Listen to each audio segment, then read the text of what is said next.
let's look at some example of rational functions. Like let's first start with um just simple fractions. So if you have a fraction like 3 over 7, right? Is this a proper function or improper fraction? So when I say improper fraction, right? When you say the thing is a properly a fraction, this one is proper. It's like is the fraction itself. That's what we mean by proper fraction, right?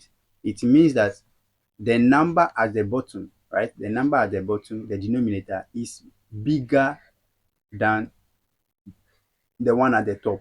Then we have a proper fraction. Then this is a real fraction. But if you have a case where the numerator, the top rather is bigger than the denominator, then this is an improper fraction. So improper is not really proper. So for a proper one, when we have something like called a fraction, then the numerator should be less than the denominator. So 2 over 5 is a proper fraction. 3 over 2 is an improper fraction. Why? Because the denominator is less than the numerator. So whatever is at the bottom should be more than whatever is at the top. Then you have a proper fraction. But if you have improper, it means that the one at the top is more than the one at the bottom, then we don't have that. So that's how we mean by proper and improper fraction in simple terms, right?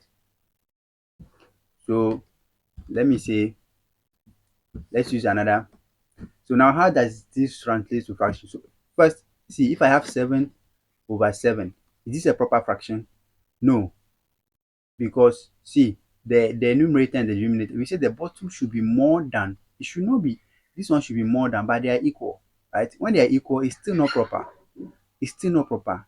For you to have a proper fraction, the denominator should by all means be greater. This one should by all means be greater.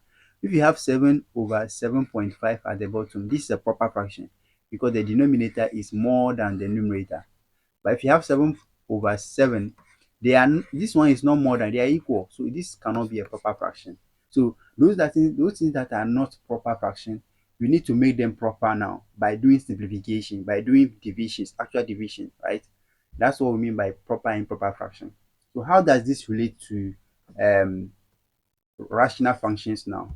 So rational functions, we all know that they come with um, x and things, right? So we have x plus 1 over x minus 1. We don't know whether this is proper or improper. So how do we determine that? In under domain, when we're doing domain and we're doing functions, right? We look at something called domain of a function, right? So we call something degree. Sorry, is the degree of a function, right? So if you have degree of a function, it means that usually I'm going to use the x. The independent variable is x, so my focus will be more majorly on x, right? So the highest power, the greatest power of the numerator here of the function s plus 1, the degree of the first one is, the degree is 1. The degree of the top numerator here is 1. What do you mean by the degree? Degree is the greatest exponent of the independent variable in the entire expression. So if you have, this is s squared, this is s cubed, this is x, and if where there is no x, then it means that it's raised to 0, right? Raised to the power 0, because anything raised to the power 0 is 1. Where there is no x, the degree is 0. But then when there is just x, the degree is the exponent here is 1, because 3 to the power 1 is the same as 3. So we just write 3. So it's 1 is there by hidden. So if we just see just x, the degree is just 1, basically, right? But the other ones, they are obvious. Something like s cubed, the power of the x is 3, the power of the x is 2. So if I have something like s cubed plus s squared minus x, the degree of this is the greatest power. So this is x, this is x, this is x. Which among these different x's is having the greatest power is this one. So the greatest exponent is 3. So the degree is 3. That's what we mean by the degree. So if we look at this one, this first one that I said, the degree of this one, we have x plus 1, right? So there's x, the power here is 1, so the degree is just 1. So we'll be talking in terms of the degree mostly here. Okay, let me clean this stuff now. So we have talked about the degree and shown examples there in that video. So here, let's just try to understand how to use the degree in order to determine proper and improper functions. Okay, so for the degree, what happened is you have to check the degree of the numerator. So the degree of the numerator degree is equal to 1. The degree of the denominator, the degree is also equal to 1, because the highest, this x, the greatest power is what? 1, right? So this one is also 1. The degrees are the same. So we treat the degrees as how we do it for fractions, right? The degree of the denominator, the degree of the one at the bottom should be greater, right? It should be greater than the one at the top before you can say it's a proper rational function. So if I have something like this, x over x squared plus 1, the degree of the numerator, is 1, right? Because it's just 1. But the degree of the denominator, the greatest power of the x, is 2. So you can see that the degree of the denominator of the one at the bottom is greater than the degree of the one at the top, right? If it is greater, then this is a proper rational function. This is a proper rational function, right? But then if it is not, then what happens is, if they are equal, anything aside that makes it improper, anything aside the degree of the denominator being uh, greater than the one at the top, then it's an improper rational function. Let's look at some examples. So here, what's the degree of the numerator? So let me do d, and when I say dn is the degree of the numerator, the degree of the numerator is, at the top we don't have any x, right? So the degree is going to be 0.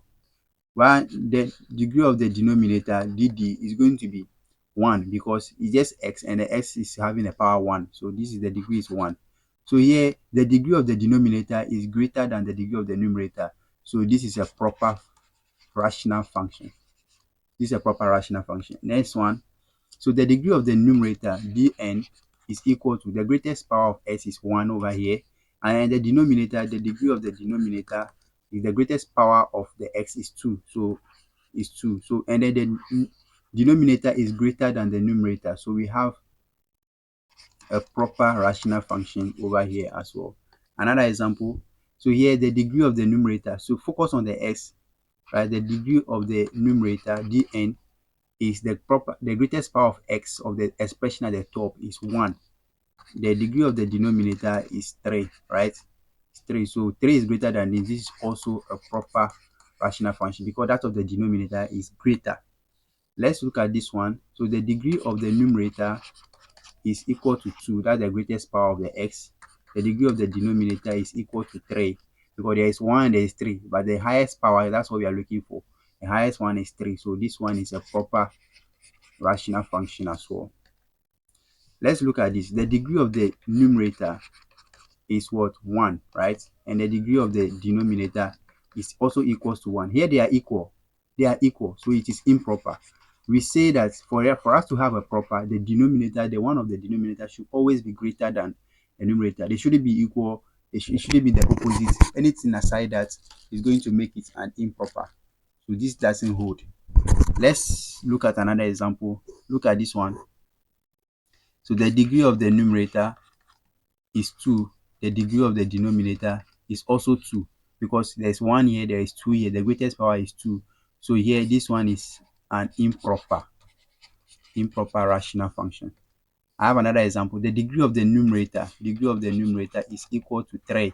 That's the greatest power of the x at the top.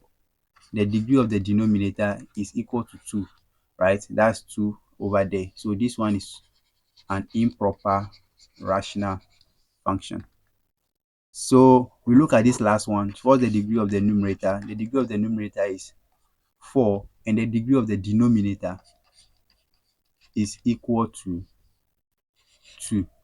So this one too is an improper rational function.